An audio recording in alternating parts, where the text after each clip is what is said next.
Sejam bem-vindos ao terceiro dia da primeira semana acadêmica de Biologia do IFES Campus São Cristóvão. Temos a satisfação de ter conosco o primeiro palestrante, o professor Cleverton de Almeida Alves. Ele é biólogo, graduado pela Universidade Federal de Sergipe, professor da Rede Pública de Ensino, atualmente leciona na Secretaria Estadual de Educação do Sergipe e na Secretaria Municipal de Aracaju. E ele tem grande experiência na área da educação, principalmente nas áreas de formação de professores e gestão escolar. Professor Cleverton, seja bem-vindo, é uma alegria tê-lo conosco. O espaço agora é todo seu. Boa tarde a todos. É uma grande, imensa satisfação, uma grande honra participar desse evento. A sensação de estar em contato com colegas de trabalho que estão em processo de formação e que logo estarão ocupando as salas de aula é fantástico. Queria agradecer o convite, Dantas me convidou, e é uma grande honra. São 25 anos de docência, 25 anos de sala de aula. E quanto mais o tempo passa, mais eu percebo que menos sei. Essa pandemia, então, é que me mostrou quanto tenho a aprender. Fantástico, inacreditável. Uma experiência incrível, essa desse período de pandemia. Aula online, aula em modelo híbrido, incrível. Uma grande satisfação poder conversar com vocês e compartilhar um pouco dessa minha jornada. Vai ser um encontro, uma conversa muito mais formal, e quem quiser perguntar qualquer coisa, a qualquer momento, sinta-se à vontade. Eu vou tentar ser breve para a gente poder ter um tempo para interagir, mas a qualquer momento vocês podem participar, perguntar, viu? Então, vamos lá. Nós viemos conversar sobre uma temática fundamental dentro de um curso de licenciatura em Ciências Biológicas, que é o ensino de Ciências e Biologia, desafios e perspectivas. Como eu falei informalmente, antes de ter sido aberta esse encontro aqui, esse momento e esse encontro com os alunos é fundamental para deixar claro qual o objetivo de um curso de licenciatura em biologia. Às vezes, isso não fica muito claro, e no decorrer do curso a gente vai encontrando alguns obstáculos e vai tendo contato com a realidade de sala de aula de uma maneira muito intensa, vamos dizer assim. Quanto mais conhecimento prévio eu tenho sobre a realidade que eu vou vivenciar, melhor. Então, vamos primeiro entender e pensar nas possibilidades da atuação profissional de um licenciado em biologia. Via de regra, nós imaginamos imediatamente, com certeza, os alunos, que a função básica de um professor de biologia é dar aula, né? Então, é a sala de aula, são as escolas. E isso é bem verdade, as escolas é um campo de atuação profissional do professor de ciências biológicas. Então, aí nós temos escolas públicas, tanto municipais quanto estaduais, escolas técnicas, cursos técnicos, escolas de nível federal. Também temos o ensino particular, da aula particular para o aluno, mas as instituições de ensino, municipais, estaduais, federais e os cursos técnicos, sejam públicos ou particulares, são campos de atuação profissional. Então, via de regra, o profissional está se habilitando para dar aula. Isso tem que ficar claro desde o início do curso, tá? Isso tem que ficar claro desde o início do curso. Mas a escola e a sala de aula não é o único campo de atuação.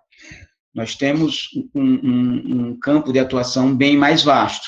A gente pode trabalhar em museus.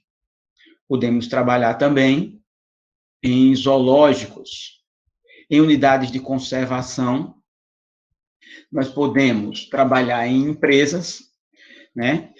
Sempre trabalhando com a parte educacional. Então, em empresas, na parte educacional.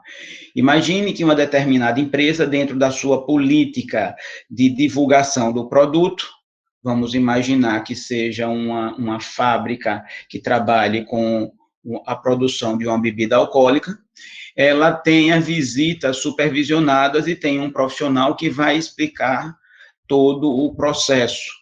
Ela pode muito bem contratar um biólogo licenciado para cumprir essa tarefa. Em alguns locais, isso é feito. Em algumas vinícolas, você tem biólogos coordenando essa visita dos turistas, né? Consultoria é uma outra área muito interessante. O professor de biologia e ciências pode vender seu conhecimento específico na área de ciências e biologia e educação, prestando serviço de consultoria para diversas áreas, todas elas relacionadas com educação. Internet. A internet é um novo universo que se abriu, Dentro da internet, nós podemos abarcar todos os outros campos de uma vez só. Então, ela consegue absorver todas as outras áreas de atuação. Mas na internet, você pode trabalhar, por exemplo, com a produção de videoaulas, né? Aulas síncronas e aulas assíncronas. Você pode criar páginas na internet e você pode trabalhar com cursos online para públicos específicos que pagam para participar desse curso. Você pode trabalhar com preparação para este ou aquele concurso. Então, as possibilidades dentro da internet são inúmeras, muitas, incontáveis, tá? E é um novo universo que se abre de possibilidades. Muita gente já iniciando a exploração dessa área, tá? E aí você pode também associar a internet, a consultoria, o desenvolvimento de jogos e aplicativos, então tem 1000 possibilidades, tá? E temos o turismo educacional, que também já há algum tempo, em alguns nichos específicos, vem se desenvolvendo. Já tem gente no estado trabalhando com isso e vendendo este serviço para diversas instituições educacionais. Então, você vai trabalhar com turismo educacional e educação ambiental focada num ponto específico. Então, são campos de atuação do professor de ciências e biologia, não só a sala de aula e as escolas, tá? Então, existe um leque bem maior de possibilidades de atuação profissional. Todas essas áreas requer uma formação extremamente, com bastante empenho e dedicação.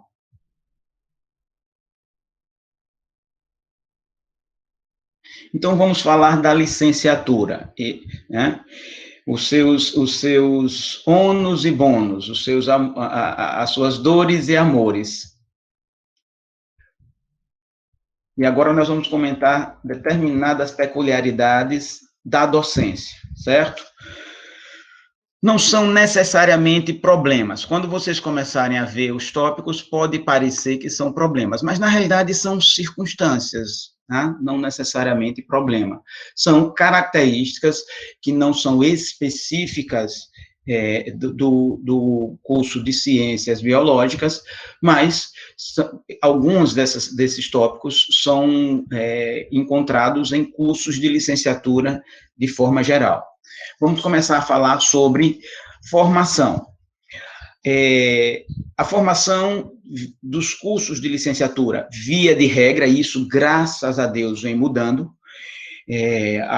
Uma prova disso é exatamente no início de um curso de biologia, se abrir um espaço para se discutir a educação, os aspectos educacionais do curso. Isso é fantástico.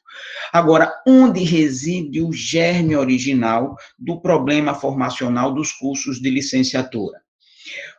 A formação dos cursos de licenciatura, como já nos chamava a atenção Daniel Gil Pérez, ela tem uma configuração muito interessante, que isso vem mudando, a plasticidade dessa formação, que era bem mais rígida, vem se tornando, aos poucos, mais fluídicas, e há uma tendência de mudança, graças a Deus.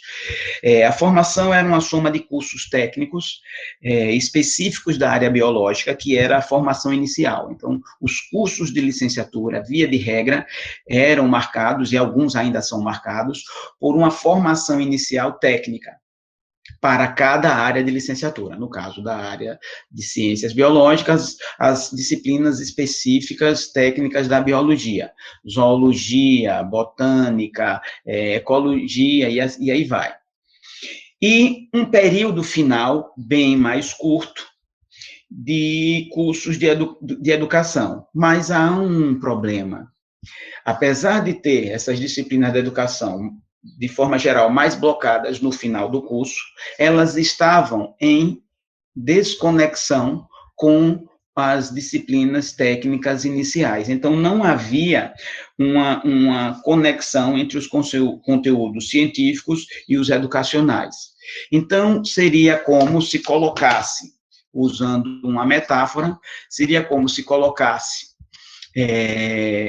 em duas cozinhas, daquelas cozinhas escola, duas pessoas diferentes, os ingredientes lá, nenhuma receita, e esperar que essas pessoas preparassem o mesmo prato, tendo uma diversidade grande de insumos. Isso nunca ia acontecer, e isso não acontece.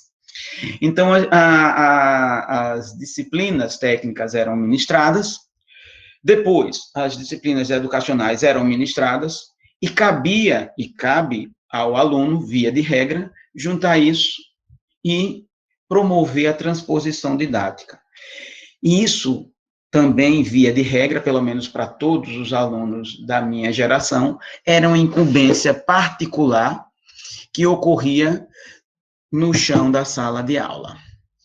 E aí nós tínhamos um outro problema para esse início de atividade docente profissional efetiva, que é o seguinte: os alunos recém-formados em licenciatura e que assumiam uma sala de aula, a eles cabiam as turmas mais problemáticas, também via de regra.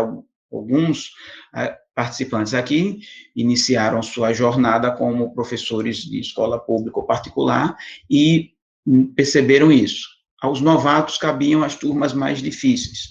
Então, pense na confusão. Ele tinha os conhecimentos da área técnica, eles tinham separadamente os conhecimentos da área educacional, a ele cabia transformar tudo isso em uma grande sopa, no meio de uma tempestade grande que era as salas de aula, muitas vezes, problemáticas.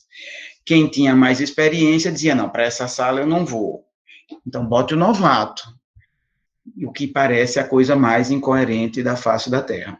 Então, o primeiro passo a ser visto é que o acadêmico de licenciatura, ele está se preparando para dar aula. Todo o campo de atuação dele envolve a docência, envolve transposição didática, envolve ensinar e, com o aluno, transmitir e construir, porque o processo ensino-aprendizagem é sempre um processo dialético. Então, isso tem que ficar claro, porque senão ele não consegue dar significado a todo o conteúdo técnico específico que, via de regra, ele adquire na primeira fase, que também, geralmente, é a mais longa, dos cursos de licenciatura. Ele está se formando para ministrar a aula. Isso tem que ficar claro desde o início. E ele tem que começar a compreender as habilidades necessárias para a execução dessa tarefa de maneira correta e de maneira adequada. Também tem que ter compreensão das adversidades que ele irá enfrentar para ele ter fluidez e conseguir seguir sua jornada profissional, apesar das adversidades que sempre vão existir e devem funcionar como um motivacional para você continuar sua formação, para você se estimular a se superar cada vez mais. Desvalorização da docência. É uma outra questão que é muito discutida e é muito frequente no diálogo entre os profissionais da educação.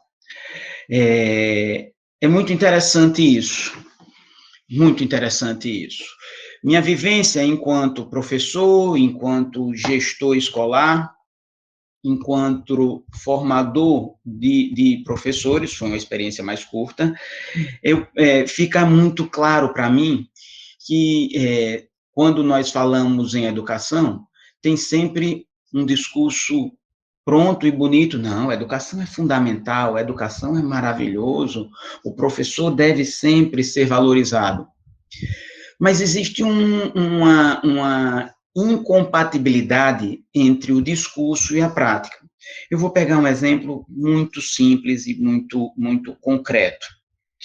A pandemia criou situações adversas, é óbvio que nós tivemos pessoas que entraram numa zona de absoluta miséria, e não foi um percentual pequeno da população. Então, nós temos pessoas que passam fome e que a escola é um local onde eles mitigam essa necessidade absurda e desumana.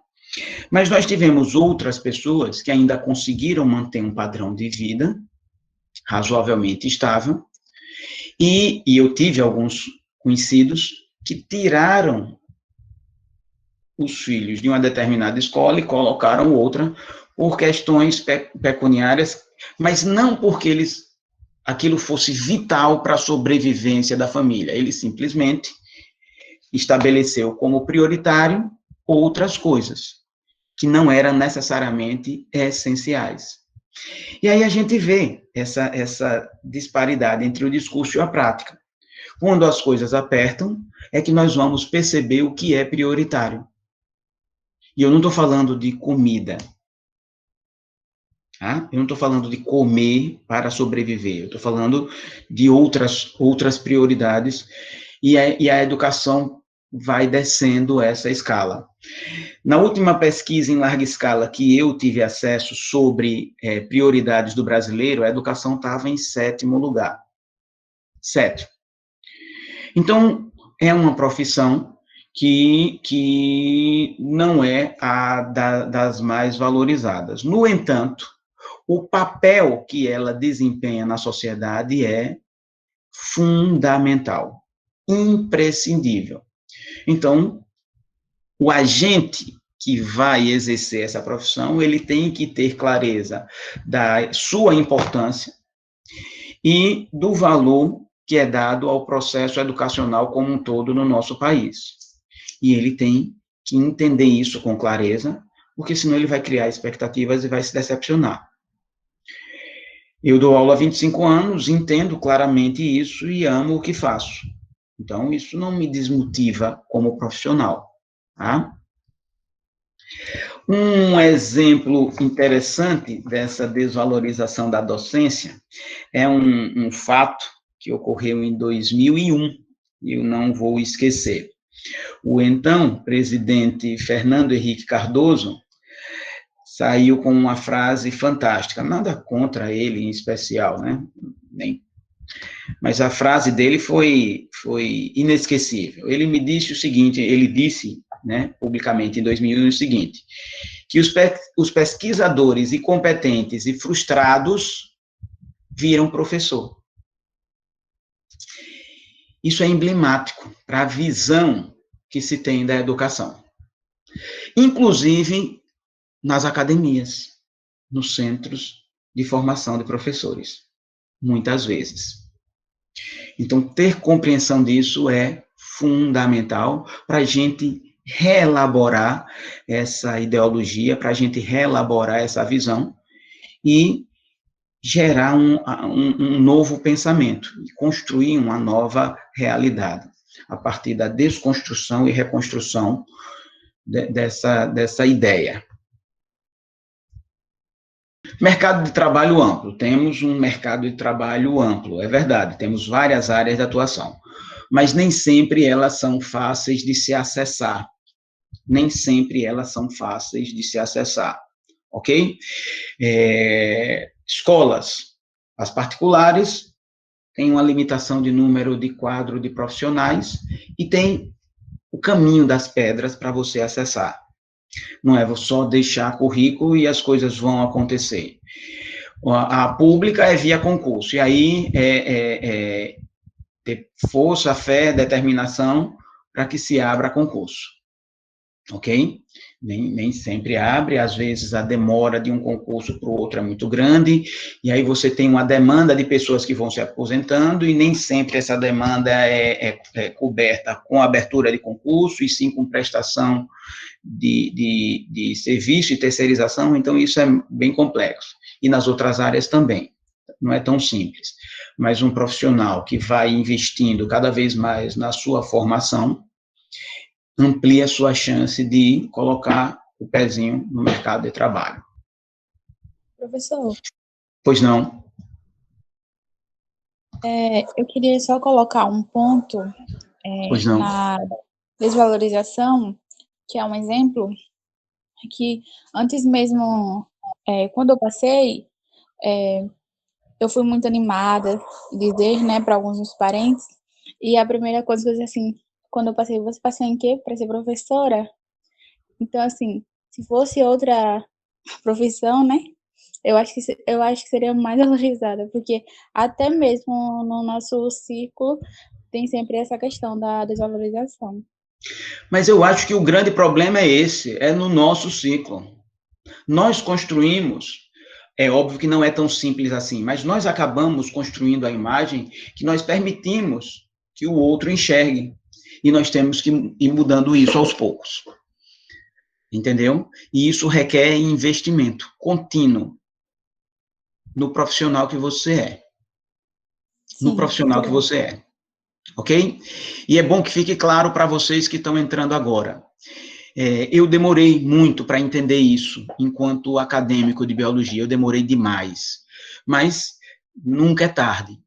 Para mim não foi. Mas eu demorei. Eu demorei a entender que enquanto eu estava ocupando as cadeiras de uma instituição de nível superior, eu não era aluno, eu já era um profissional.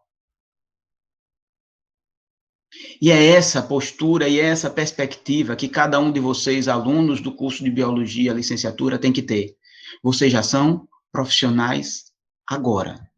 Vocês já são percebidos pelos seus pares como profissionais.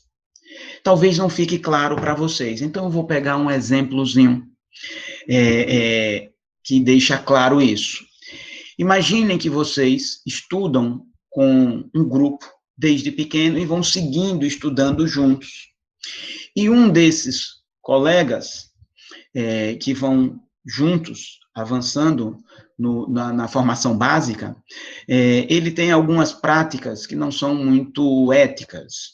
Ele encontra desvios para ir ascendendo as séries. Então, ele cola, ele falsifica trabalho, e ele vai encontrando atalhos e facilidades não éticas para ir seguindo essa jornada e ir avançando, tá?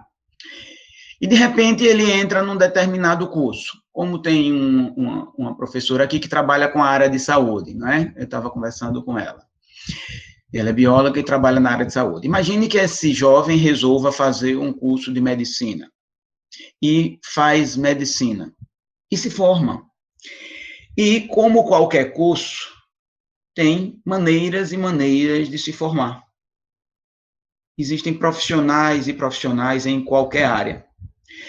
E você, especificamente, casa, tem um filho, e o seu filho adoece, e você tem que emergencialmente levar para um profissional, porque ele está muito grave mesmo. Você vai lembrar do colega que tinha. Levando o seu filho, que está entre a vida e a morte, podendo escolher um profissional, seria ele que você escolheria, Franciele? Na hora que o filho da gente, que está morrendo, precisa de um profissional, eu vou procurar o melhor. E eu vou olhar com quem eu fiz o curso e ver daqueles qual é o melhor. No final das contas, eu vou escolher o tecnicamente mais competente. Não é diferente em qualquer outra área. Vocês estão se formando como profissionais desde o primeiro dia que vocês pisam o pé de vocês na instituição de nível superior. A postura de vocês, a forma como vocês encaram cada disciplina, como vocês lidam com as adversidades, é exatamente o perfil de profissional que vocês estão construindo na vida profissional e na vida pessoal de vocês. Vocês já são profissionais desde já. Isso tem que ficar claro na cabeça de vocês. Vocês não serão profissionais quando receberem o diploma, vocês já são agora. E o caminho que vocês seguem a partir de agora vai fazer toda a diferença, e não quando você pegar o diploma na mão. Ensino conteudista e conteúdo excessivo. Biologia, ele tem uma amplitude de assuntos e conteúdos que é humanamente impossível abarcar e esgotar no ensino médio ou no fundamental e médio, pouco importa. Só que nós temos também um problema, e aí há uma necessidade de reflexão profunda. Nós falamos e criticamos no ensino médio fundamental essa estrutura conteudista, mas os professores são formados em instituições que muitas vezes mantêm esse modelo tradicional e conteudista. E as escolas buscam resultados a partir da aprovação em avaliações em larga escala. Então, desconstruir isso não é fácil. E para você desconstruir algo que já está solidificado, você tem que apresentar algo também muito bem estruturado em sua substituição. Então, essa é a grande polêmica. O que ensinar, em qual medida, com qual grau de aprofundamento, uma formação mais generalista, habilitando o indivíduo a seguir o seu caminho, ou tentar esmiuçar mais. Esse é o grande dilema. E aí, eu vou pegar especificamente um assunto. Quando você fala de ensino médio, nos últimos anos, eu tenho observado, eu, enquanto professor, tenho observado uma diminuição vertiginosa no valor dado aos conteúdos da área de botânica, mas gigantesco. Gigantesco.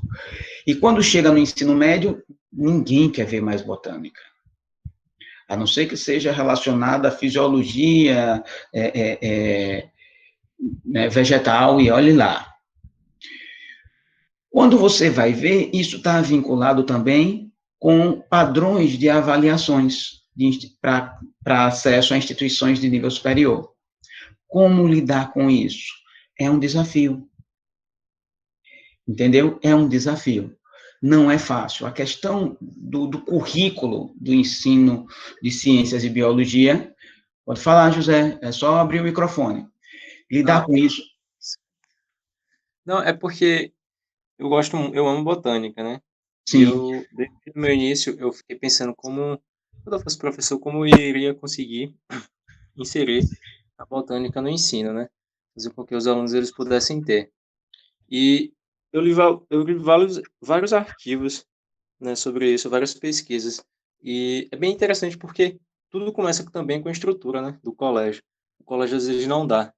E a metodologia do professor também, muitas das vezes, não é compatível para fazer com que o aluno se cative com aquilo que ele vai falar, entende? Porque ficar na sala de aula, explicar ao aluno só teoria, é uma boa. Mas acho que pode ir para a prática, entende? Em relação à botânica.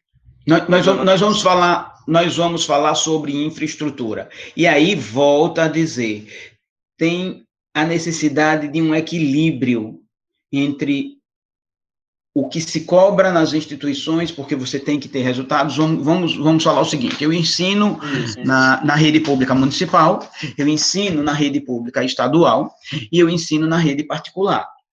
São públicos diferentes, com características diferentes, e, em última instância, dentro do contexto no qual eu estou inserido, com objetivos de vidas também diferentes. Não é a mesma coisa. Não é a mesma coisa. A escola pública me dá uma liberdade que é fantástica. No entanto, ela é perigosa. Como assim? Porque eu tenho liberdade de construir um modelo educacional legal, que eu queira, dentro de limites, evidentemente, limites legais, mas eu tenho limitações quanto à estrutura. Mas também essa liberdade pode me colocar numa zona de conforto e eu nada fazer, que também acontece. Na rede particular, eu já estou mais amarrado. Amarrado a quê? A resultados.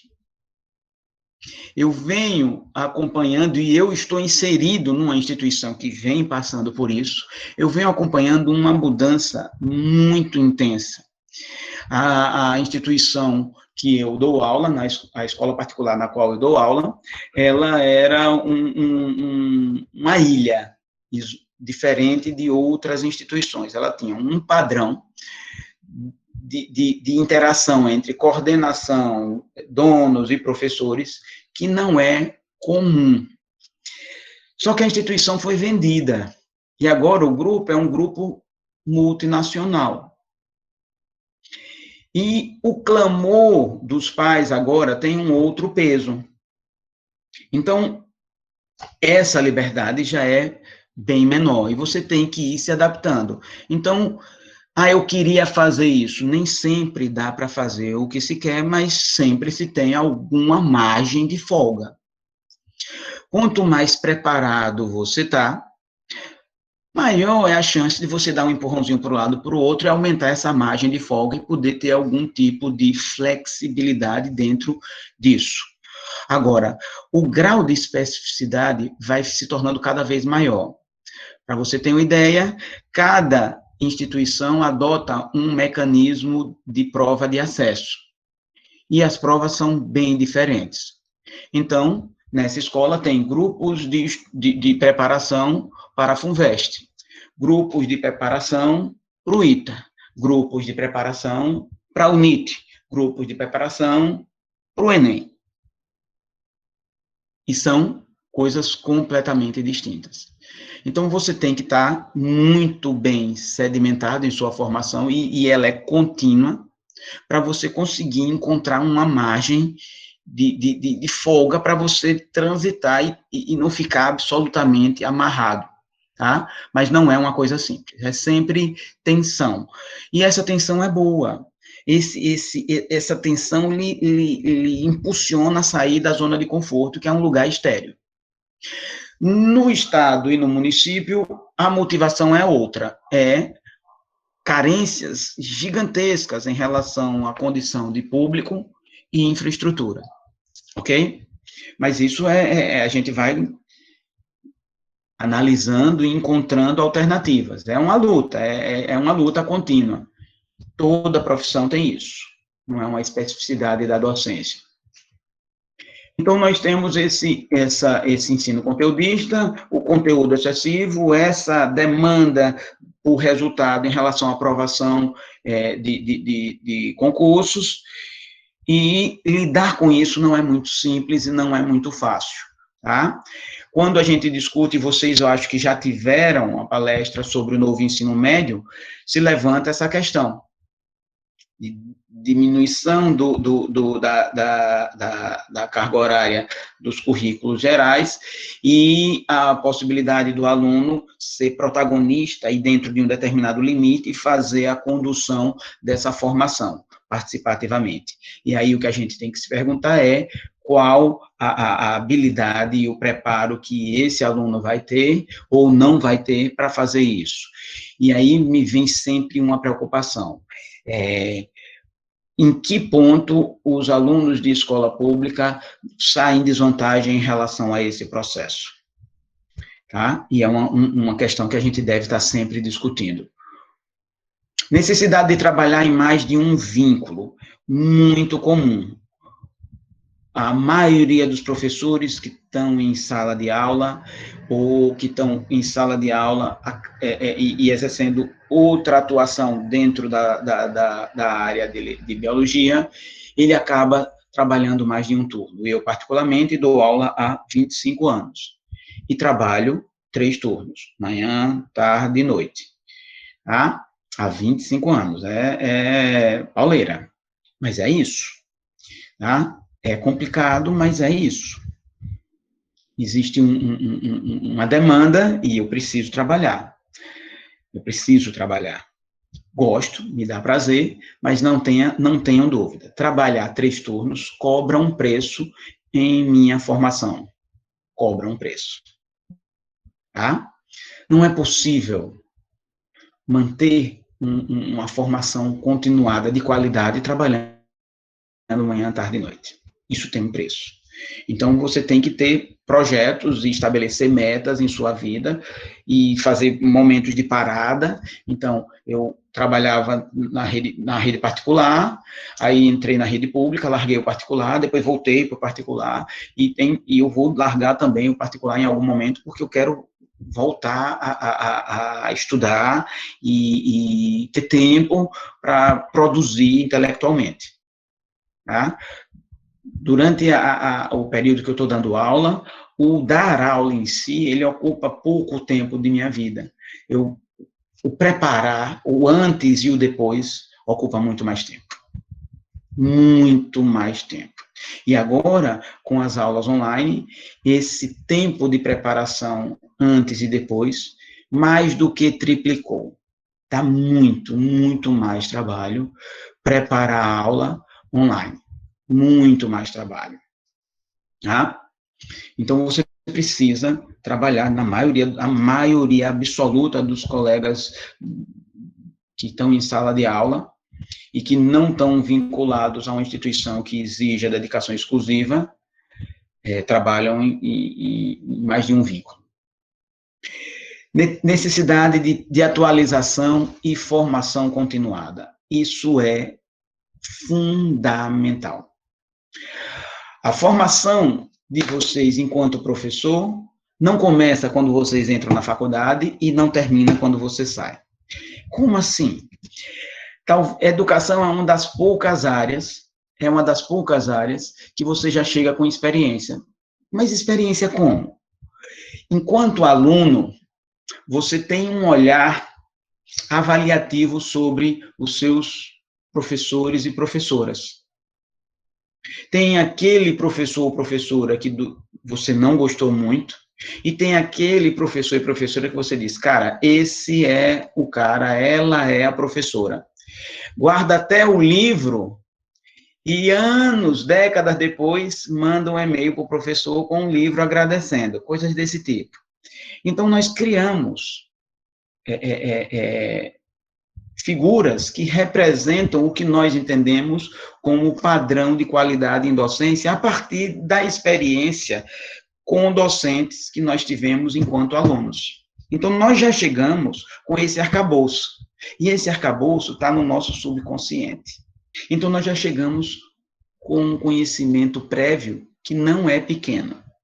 Quando nós pisamos o pé numa instituição de nível superior, quantos anos de sala de aula nós temos, vendo a ação docente de outras pessoas? Inúmeros anos. Então, essa experiência não é pequena. Aí, agora, nós vamos ter uma outra experiência nessa instituição de formação. E quando sairmos, ainda não vamos estar prontos, porque agora nós vamos lidar com uma outra realidade. Eu me lembro, há cerca de 25 anos atrás, a primeira instituição de ensino que eu ensinei, que eu dei aula. E era uma coisa, assim, surreal. Eu fui colocado numa escola, não vou citar o nome, e eu acho que ela nem mais existe. Essa escola tinha 2 salas gigantescas. Tinham outras salas, mas aquelas 2 era a bucha que ninguém que estava lotado lá queria. Então, o novato foi que recebeu de presente. Uma das turmas era um supletivo do ensino fundamental. As duas turmas juntas tinham mais de 95 alunos. Não, era muito mais. Cada turma devia ter entre 60 e 70 alunos, cada sala. Uma era supletivo do ensino fundamental e a outra era supletivo do ensino médio. A mim, recém-formado, cabia dar aula para essas duas turmas. E eu perguntei, o que é que eu vou ensinar? Não, veja aí. As turmas eram mistas, então eu tinha alunos de todas as séries, dentro da mesma sala, todos com o objetivo, em uma delas, de terminar o ensino fundamental, e o outro de terminar o ensino médio. Então, eu tinha aluno do primeiro ano, do segundo ano e do terceiro ano no supletivo do ensino médio, e de quinta a oitavo, na época, né, de quinta a oitava série, no ensino fundamental. Não existia nem proposta curricular, e me jogaram lá, se virem. E aí, eu tive que me virar e dar aula para essas duas turmas. Minha primeira experiência, enlouquecedor. E aí você tem que, além de ter domínio de conteúdo, ter domínio de sala, que era uma outra coisa que nunca tinham me falado.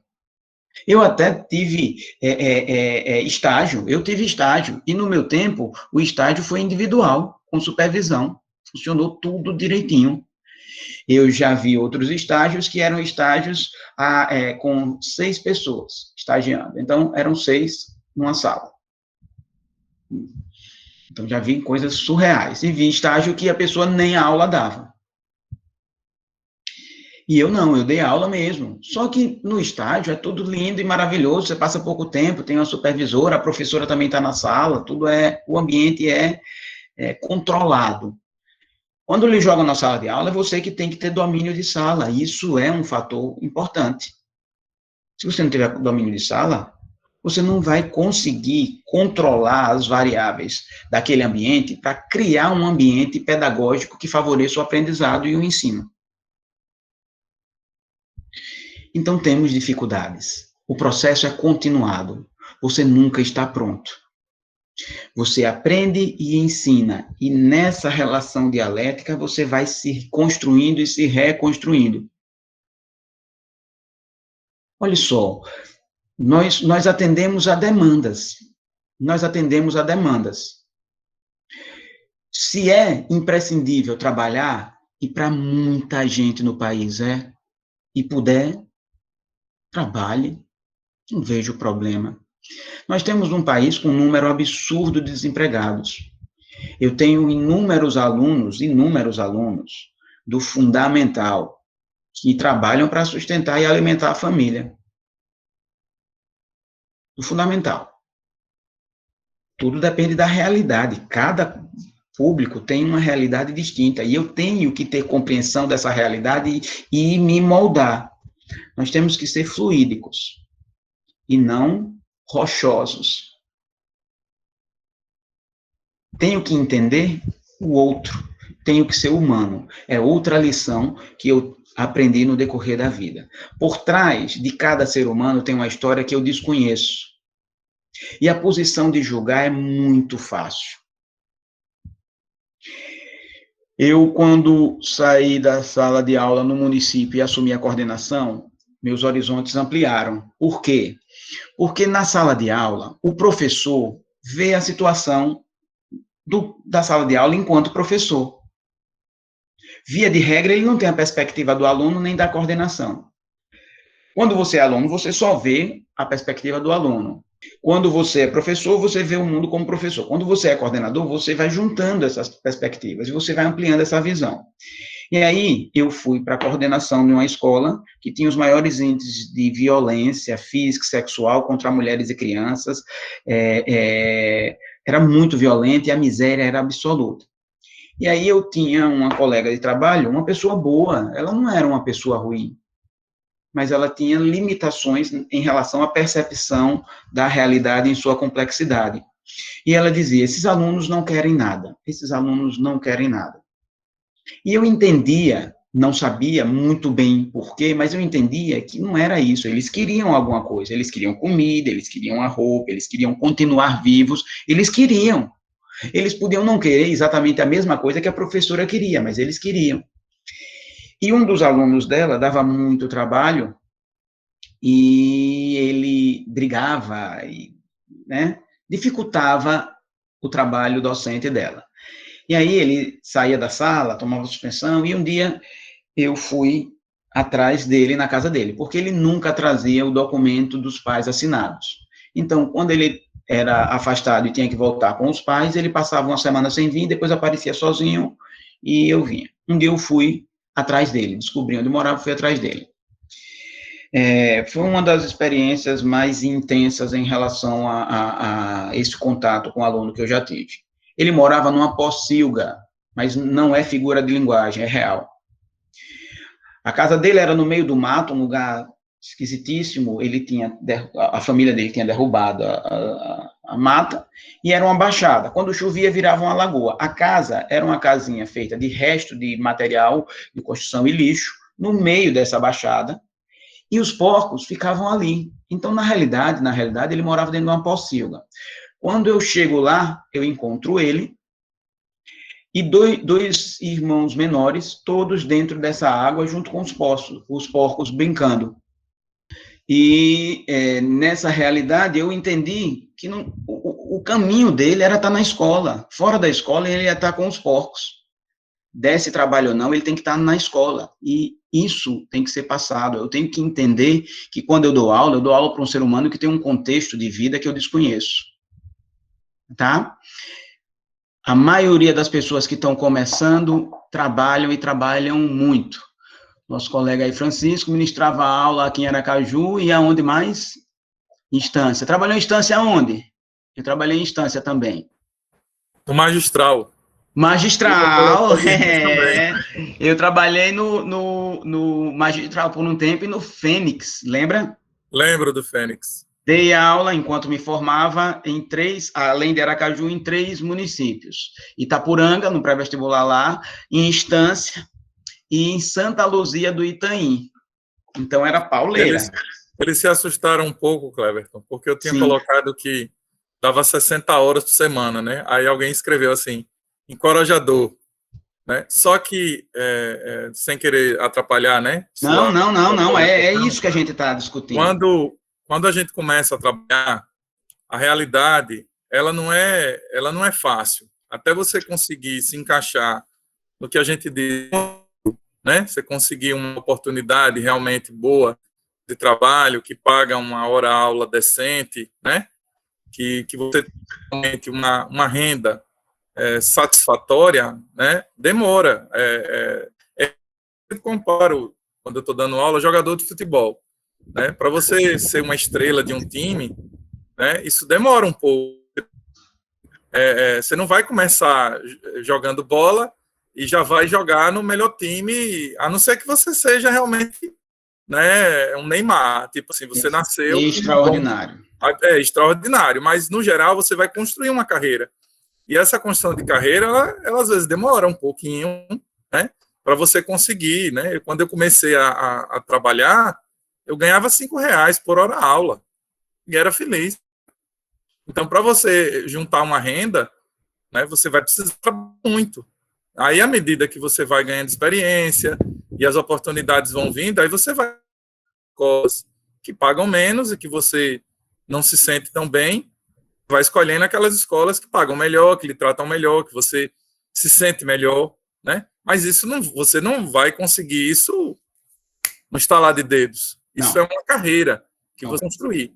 Até chegar num ponto que você, jovem, né? Que a gente, jovem, né? Com saúde, vigor, né? Aí você aguenta tudo. Você aguenta ficar sem dormir. Você aguenta trabalhar realmente manhã, tarde e noite. Trabalhar de segunda a sábado. Às vezes até de domingo a domingo. De domingo a domingo. Agora, depois de um tempo, a idade vai pesar. Aí você vai começar a priorizar algumas outras questões. E aí você vai perceber que vale a pena realmente investir na especialização, né? Só que, assim, a sua geração, a minha geração, Dantas não, porque Dantas já é quase que um avô, né? mas só para brincar um pouco com o Dantas, né? Ele está um pouco além. Chamou de velho, Dantas. Mas, assim, a nossa geração teve muita dificuldade de ter acesso, logo quando se formou, né, a um mestrado, a um doutorado. Isso é uma coisa que hoje a gente vê que é muito mais fácil. Mas se você voltar 20 anos atrás, era muito difícil você conseguir. Então, a maioria do pessoal que se formou ali pelos anos 2000, né, foi buscar trabalhar mesmo, foi sobreviver, foi lutar pelo pão de cada dia. E à medida que as oportunidades de pós-graduação começaram a aparecer, né, e aí você começou a enxergar outras perspectivas, né, e buscar especialização, porque quanto mais você estuda, com certeza, mais oportunidades você vai ter. O funil, ele é um funil forte, né? A peneira é muito forte, mas quanto mais você estudar, quanto mais você se especializar, tende a ser mais fácil, né? É difícil, por um lado, você conseguir conciliar trabalho, estudo, né? Porque quem não nasceu em berço de ouro vai ter que matar um leão todo dia, vai ter que trabalhar e vai ter que estudar ao mesmo tempo. Aí como fazer isso, né? Mas assim, eu não quero atrapalhar, não. Depois. Não, é isso mesmo. Olha só, a outra coisa é que você tem que ter claro em sua cabeça quais são os seus objetivos de vida, porque você tem que haver coerência entre o que você quer e o que você está fazendo. Vocês estão estudando para ser professor, então é isso, é professor. A jornada de professor é uma jornada específica, tá? Então, não é como, por exemplo, uma determinada função que você vai adquirir uma remuneração diferenciada. Não, o professor tem um limite de remuneração, tem muito trabalho, você tem que saber se você gosta disso. Eu trabalho hoje, manhã, tarde e noite, não sou rico, nem vou enricar, mas eu amo o que faço, Então, isso me dá um retorno fantástico. Busco, evidentemente, qualidade de vida, como o professor citou. Eu busco qualidade de vida. Depois de um determinado tempo, você começa a selecionar os ambientes em que você trabalha, você consegue fazer isso, e consegue impor um modelo de vida que favorece sua qualidade de vida. Porque se também você não fizer isso, as coisas ficam muito difíceis. Então, é planejamento. E a formação continuada está dentro desse planejamento. Você tem que continuamente estar se atualizando. E aí é um problema. E a biologia talvez seja um dos campos mais complexos em relação a isso, porque ela muda, tudo muda muito rápido. E aí você entra em contato com a outra realidade, que foi um problema que eu encontrei, eu acho, não sei, os outros professores podem se posicionar aqui, que é um outro ponto que a docência nos apresenta. Nós envelhecemos enquanto mantemos esse contato com o corpo discente. E a diferença de idade e de geração entre o público e a gente só aumenta. E muitas vezes começa a haver uma diferença muito grande. E isso é um problema. Eu tive um colega de trabalho, foi meu professor e depois se tornou meu colega de trabalho, falecido já, professor Unaldo Alencar, que ele no final da carreira, ele já tinha grande dificuldade de interagir com os alunos, porque os valores dele eram muito distintos da geração a qual ele dava aula. E eu pensei muito naquilo e pensei, eu tenho que resolver isso em mim. Eu não sou uma pessoa saudosista, mas existe uma diferença em formação, valores, não que sejamos melhores ou piores, é só diferente. E a gente tem que se adaptar a isso, é fundamental. E essa formação nos ajuda também nisso. Hoje você tem um aluno que ele tem acesso à internet e pode encontrar informações muito facilmente. Então, eu não sou mais o professor como eu tive professores, que eram o detentor exclusivo de todo o conhecimento. Para eu fazer uma pesquisa na minha juventude, eu tinha que andar muitos quilômetros de minha casa até a biblioteca, que era a Epifânio Doria, chegar lá, dizer o tema da minha pesquisa, e a bibliotecária que ia escolher o livro. Eu não tinha nem condição de escolher o livro, ela era que escolhia e me dava o livro para eu pesquisar. Hoje, a pessoa pega, digita no celular, pesquisa e tem acesso a um monte de coisa. Hoje nós temos, enquanto professores, que formar gestores de informação. Temos que habilitar essa nova geração a transitar, a navegar nesse mar infinito de informações e transformar isso em conhecimento confiável e adequado, que habilitem ele a ter autonomia, independência e protagonismo na sociedade na qual eles estão inseridos. Isso é um desafio grande. Só para encerrar aqui rapidinho, então, a atualização é fundamental, você nunca vai parar de estudar, você vai estar tendo que se atualizar a cada instante, a cada momento, e aí, alguém falou da questão das aulas diferentes, infraestrutura, é um outro problema. Biologia se fala muito em aulas laboratoriais, é muito difícil encontrar uma escola que efetivamente tenha laboratórios que funcionem regularmente, tá?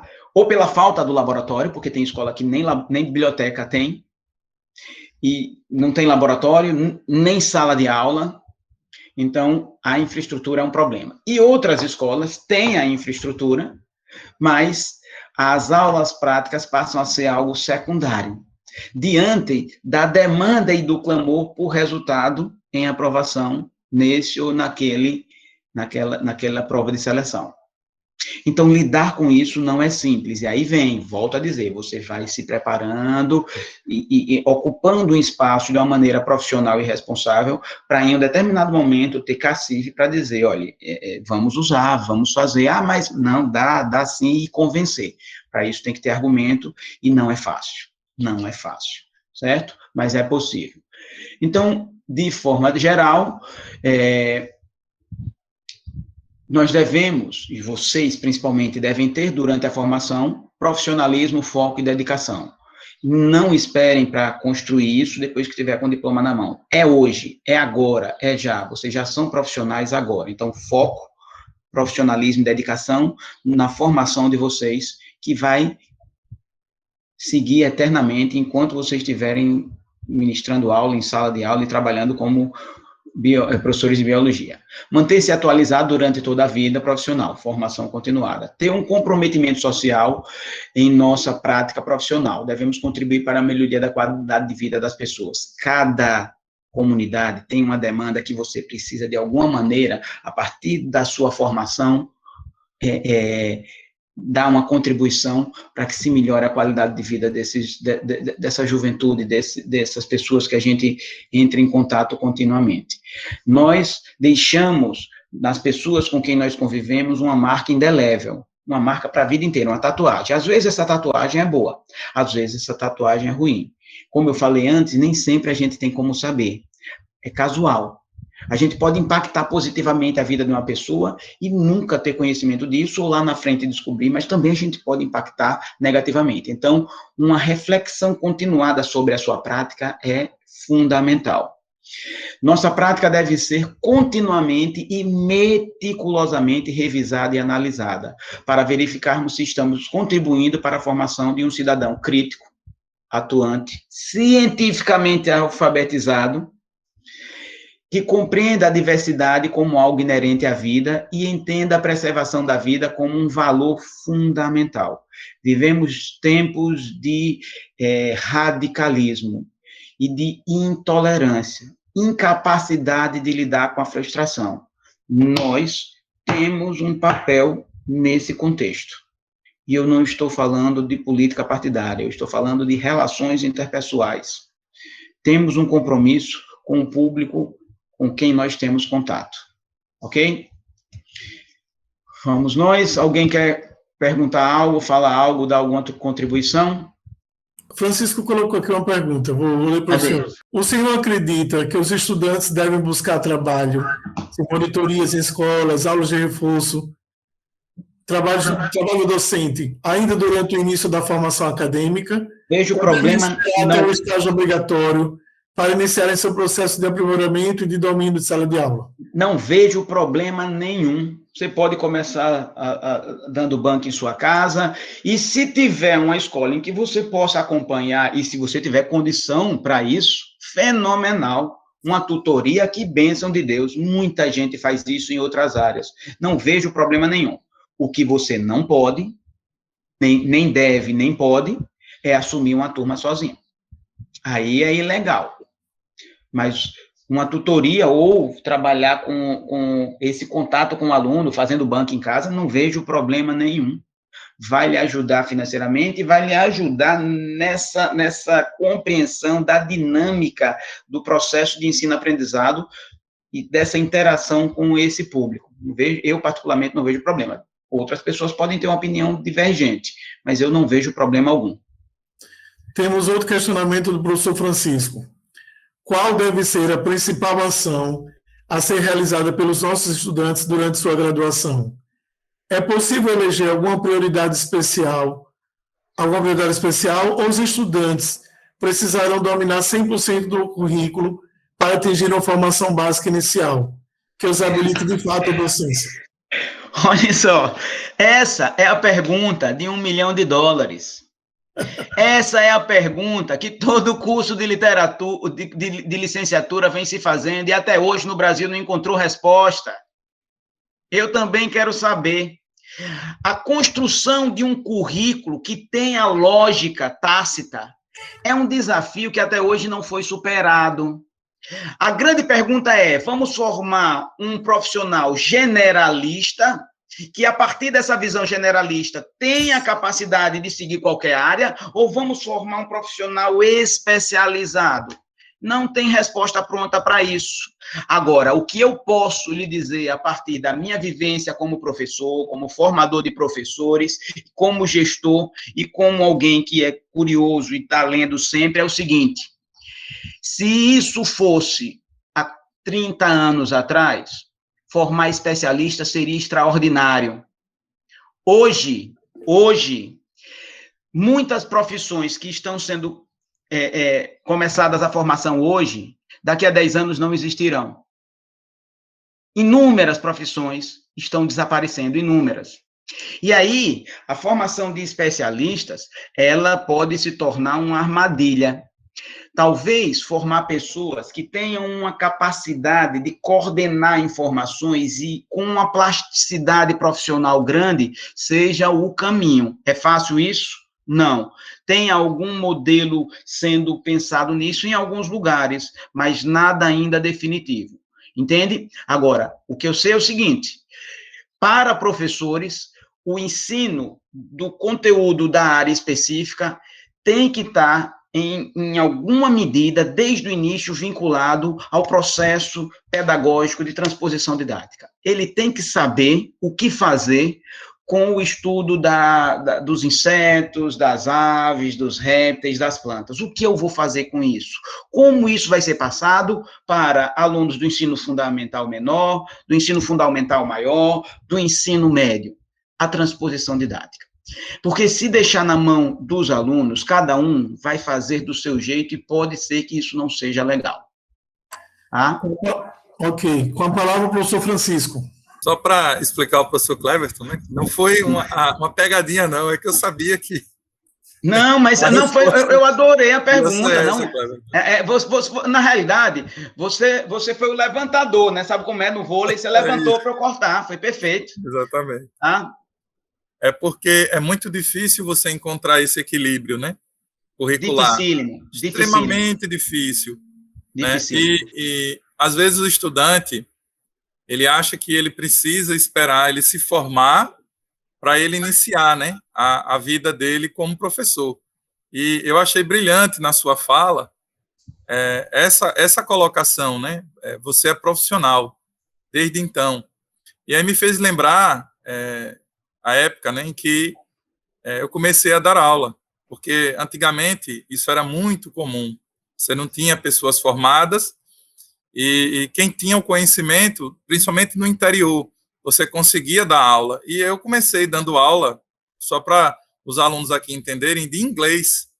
né? A primeira sala de aula que eu pisei o pé foi para dar aula de inglês, né? Era uma escolinha quase vizinho à minha casa, lá em Tobias Barreto, no conjunto Walter Franco, onde eu morava. E depois eu fui convidado para dar aula de matemática financeira no Senac. Prestei uma prova lá, né, não precisava você ter diploma, precisava era você passar no concurso.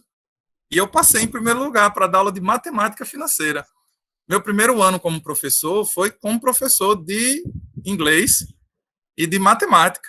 E aí fui substituir minha mãe, que adoeceu também, numas aulas do supletivo que ela dava do Estado, né? Com autorização, né, do Estado, para substituí-la, e foi aí que eu me apaixonei pela docência, porque até então eu não tinha certeza que era isso que realmente eu queria para a minha vida. E a partir dali, no ano seguinte, foi que eu comecei a dar aula de ciências. Então, Qual assim, município? Tobias Barreto. E começar a fazer biologia foi uma coisa que levou o quê? Uns 3 anos. Eu já dava aula de biologia quando eu comecei a estudar biologia, né? Então, eu acho que é isso que os alunos precisam compreender. Muito Exatamente. bem. Mais alguém tem um questionamento ao professor Cleverton? O Wellington, só um minutinho para a gente dar continuidade aí com a medicina, né? Só fazer uma colocação aqui rápida. Eu estou com um problema de abrir minha câmera aqui, mas vocês já me conhecem, não tem problema não. Abriu. Está sem querer abrir, realmente. Então, quando eu me formei, aliás, antes de eu me formar, existia uma escola na minha cidade que era uma escola cenecista. Eu acho que vocês nem sabem que diabo é isso. Escola cenecista era Meus irmãos estudaram, Dantas, no Cenecista. Uma coisa meio comunitária, não sei como é que funcionava aquilo ali. E o meu professor de biologia, que tinha sido meu professor de biologia no ensino médio, ele dava aula nessa escola. Aí depois ele disse, olha, cara, você já está na faculdade, você já começou lá a trabalhar, e já começou a estudar, então eu já estou meio cansado dessas aulas, eu vou te dar essa vaga lá para você começar a lecionar. E eu comecei, a primeira turma que eu comecei a dar aula era o ensino médio, e na minha cidade, cara. Então, uma galera assim, né, que eu conhecia e tal, e poxa, é melhor você dar aula a estranho do que a conhecido de início, né? Pelo menos de início, que você está... Bem sei. Com aquela insegurança miserável. Mas eu passei também em vários locais de trabalho. Eu já trabalhei, para você ter uma ideia, até no interior da Bahia, uma cidade chamada Coronel João Sá. Então, é isso que a gente vai fazendo, a gente vai galgando as coisas devagarinho e vai escolhendo, né? Ao longo do tempo, a gente vai conseguindo escolher onde a gente está melhor, né? A gente vai ficando melhor. E com relação a uma coisa que o Francisco falou também aí, dessa preparação que vocês falaram, o Kleber também falou, né? Uma coisa interessante, que vocês estão me chamando de velho aí. Agora, eu fiz o meu doutorado agora recentemente e eu era o vovô da turma. Cara, era todo mundo que tinha vindo assim da graduação, mestrado, doutorado. Eu tinha parado quanto tempo da formação para voltar a fazer o doutorado. Então, eu era o vovô realmente, né? A maioria da galera era tudo novinha ali e eu ralando para correr atrás no mesmo fôlego deles, né? Para fechar o doutorado.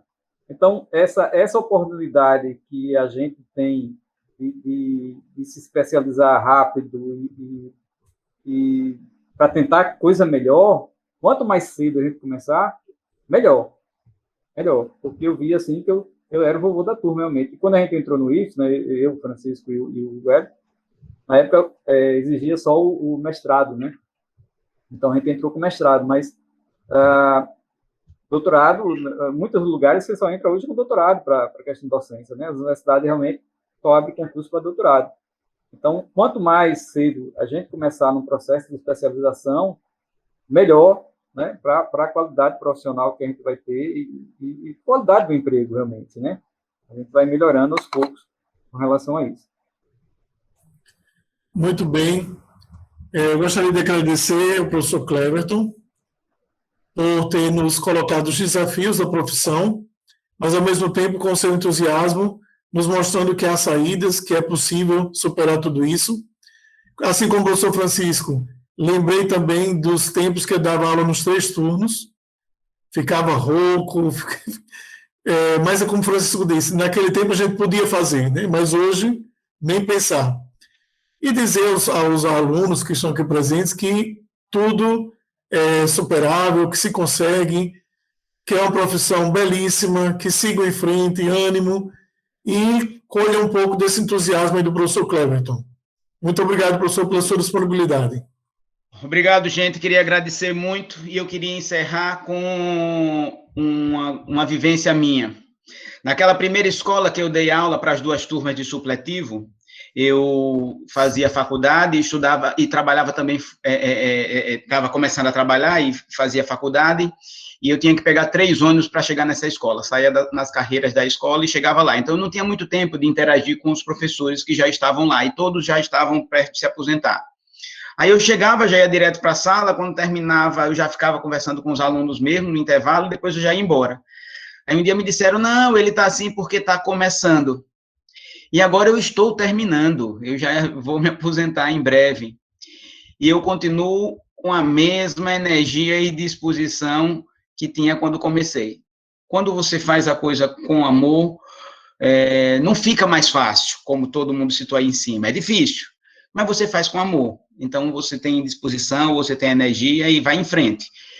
A verdade é que é difícil, mas é uma área apaixonante e maravilhosa. É minha vida. Foi um prazer enorme, gente. Espero que possa ter contribuído de alguma maneira. Obrigadão. Nós agradecemos, professor.